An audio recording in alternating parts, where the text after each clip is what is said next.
Is the Jordan 1 Across the Spider-Verse worth it? In this video, we're gonna figure that one out. Hey everybody, I'm Actors and welcome back to the only channel on YouTube that covers in-depth videos of cars and streetwear. And today, we're kicking it back with probably my favorite sneaker for summer 2023. That's right, a lot of controversy though with the sneaker because a lot of people don't like it and I feel like I'm the only one that does. So I guess most of this video is gonna be defending the crap out of this sneaker because I think this sneaker is amazing. Before we get into the unboxing, be sure to like and share for that YouTube algorithm as well as subscribe. Any support would just be awesome. Now let's get right into it. Wait, hold up. I almost forgot. I just want to give a special thanks to 39 Castles for providing me with the sneakers for this review. Could not done it without them. 39 Castles. If you're ever in St. Louis and need a place to shop for sneakers, 39 Castles is just the best way to go. The customer service, the culture, and everything is the best in St. Louis by far.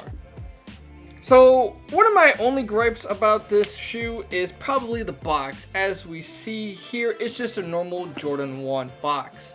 On the last sneaker that they did, the origin stories, they came out with this really cool box with the sneakers.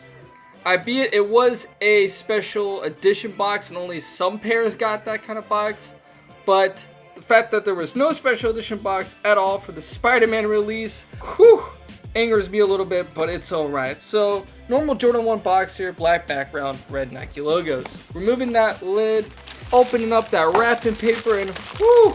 Now these sneakers look so good in the light. It actually reveals some details you probably didn't notice at first. Alrighty, so here is a closer look at the Jordan 1 Across the Spider-Verse sneaker. So background information, this sneaker literally released yesterday, May 20th, with the retail price of $200. I guess Jordan 1s are $200 sneakers now. Damn inflation. But is this sneaker still worth it? Well, let's talk about the styling, starting with the sole of the shoe. So first off, the sole, or outsole I should say, is kind of completely redone. It's the same kind of like pattern and tech that we used to see on Jordan 1s, you know, with the swirl, break pattern right there, and the Nike logo. However, it's a different material. Normally, Jordan 1s are kind of have this plastic rubber material. This one is kind of more of a translucent rubber, and it feels softer too to the touch. If I had to describe it, it's kind of like that plastic rubber that you used to see on like toys and action figures. But it gives like this sharp red look right now that I really like. There's a lot of different reds on the sneaker, which I think is pretty cool. And it's one of those things that kind of do change with the lighting. As you can see, the more light, the more kind of bright it gets with the red, but further away the light, it kind of darkens up. Coming to the midsole of the sneaker, now this is kind of unchanged. It's just our normal white Jordan 1 midsole. Actually, I think that's actually kind of creamish. I know I might be going crazy, or maybe the sneaker kind of yellowed in the box a little bit already, but yeah, I think it's kind of yellow or cream, the midsole. But yeah, same old plastic rubber midsole as any other Jordan 1. Now for the uppers of the sneaker, now this is why we're all here. There is a lot to be said about the uppers of this sneaker, so let's break it out one by one, starting with the swoosh logo. So the swoosh is made out of this patent leather. Now, like or hate patent leather, this one is pretty unique because I'm trying to show you on camera here. If you shine a light on it, it kind of gives off this kind of rainbow chromatic vibe. Yeah, kind of crazy and kind of cool. Makes it look like it's some sort of portal to another multiverse, maybe, is what they were trying to go for there. I don't know, but I absolutely love it. That same kind of design is on the top here. Once again, it's patent leather, but it's that same kind of cool chromatic effect going on there. We have some basic white leather right here, and whoo, touching that white leather is actually pretty good and soft. Yeah, I'm actually surprised. The quality on this sneaker is actually greatly improved. It's not like stiff or anything, it's buttery smooth. And it's not like too soft either, it's like the right amount. I wouldn't say it's no like shattered backboards leather, but it's better than average. Something that the sneaker likes to do is switch up materials, and I absolutely love that it does. So basically on one side, we have kind of a split stitching going on here. One is the suede that has kind of like this red camo pattern, and then the top is patent red leather. And on the other side, it switches up a little bit. That suede is on the top and that patent's actually on the bottom. Really cool. And it switches yet again for the mud guard. The mudguard starts out as normal suede, but then goes to normal that is done in all red. And then the inner portion of the sneaker, it actually doesn't do that split, which I like. It kind of gives a asymmetric vibe to this sneaker, which is different. That's one thing I like about this sneaker. It's different. You know, they took the Jordan 1 silhouette and made a bunch of kind of risk, and I think they all succeeded. Because normally Jordan 1s, like the last release, is a symmetric shoe. You know, this one side is pretty much the same as the other. But not this one. You know, even the materials switch up on different sides.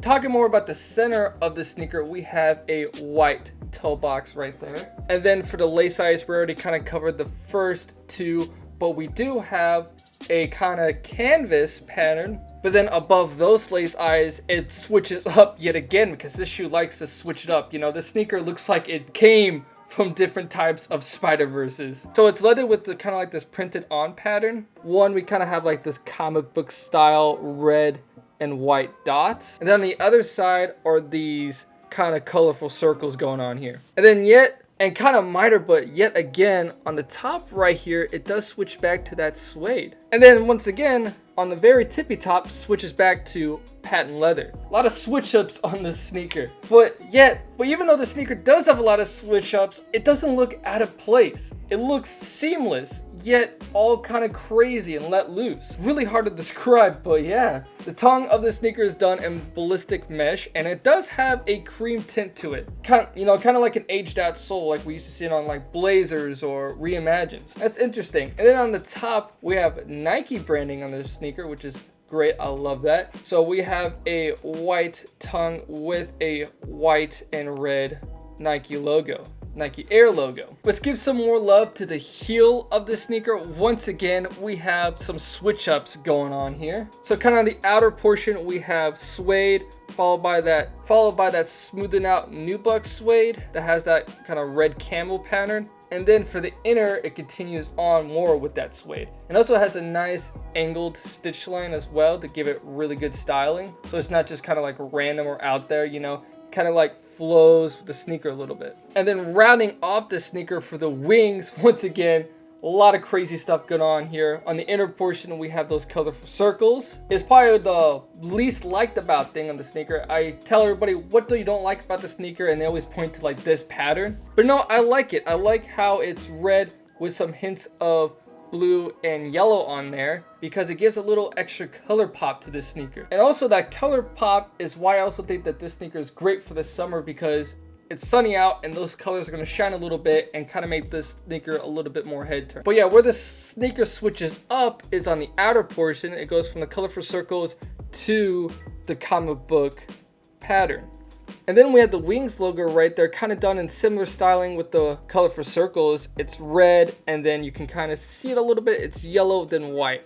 Kind of makes it look like even the wings logo is traveling across the Spider-Verse. Sock liner of the shoe is all done in black, and then interior we have a black insole with a red Nike logo. And then yeah, that's really all there is to it for the styling of the sneaker. There's a lot going on here. And how would I wear this sneaker? With absolutely anything. This is going to be what I like to call a pop shoe. So basically, you wear anything you want and have this sneaker speak for itself for your outfit. So you can kind of go with something neutral like a black shirt, some normal jeans, something like that, and then have this sneaker just louden up your outfit, which is kind of my favorite way to style a little bit. Or you can kind of go crazy and kind of try to match this sneaker, which I think would look really dope if you could pull it off, you know? Maybe some blue shorts, yellow shorts, blue top, red top, or something like that. Kind of go with the crazy aesthetic of this sneaker. Now, I do admit, this sneaker would probably be hard to pull off or kind of not everybody's style. But for me, it just does it just right. And I absolutely love this sneaker. So that's why, for my final verdict of the sneaker, if I had to score it between 1 and 10, this is a 9.5 out of 10. I really saved 10 out of 10 sneakers for those really special and unique releases, like those rarity releases, you know?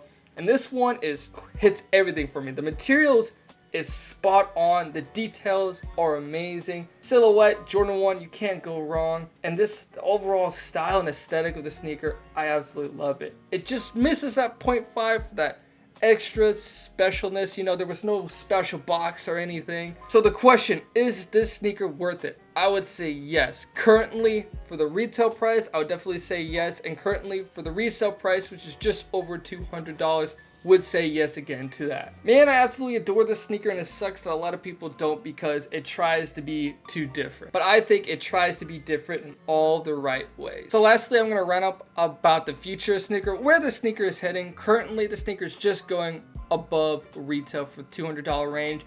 And yes, I do think that prices will obviously rise for the sneaker. One, it's collectible, and two, it's a Jordan 1. And three, over time, I think people will see that this sneaker is pretty great, and I would expect in the next 6 months to a year from now, this will probably be over $300 shoe. Hands down, that's my prediction for the future of this sneaker. And I think that's all that needs to be said. So the Jordan 1 Across the Spider-Verse, what do you guys think about it?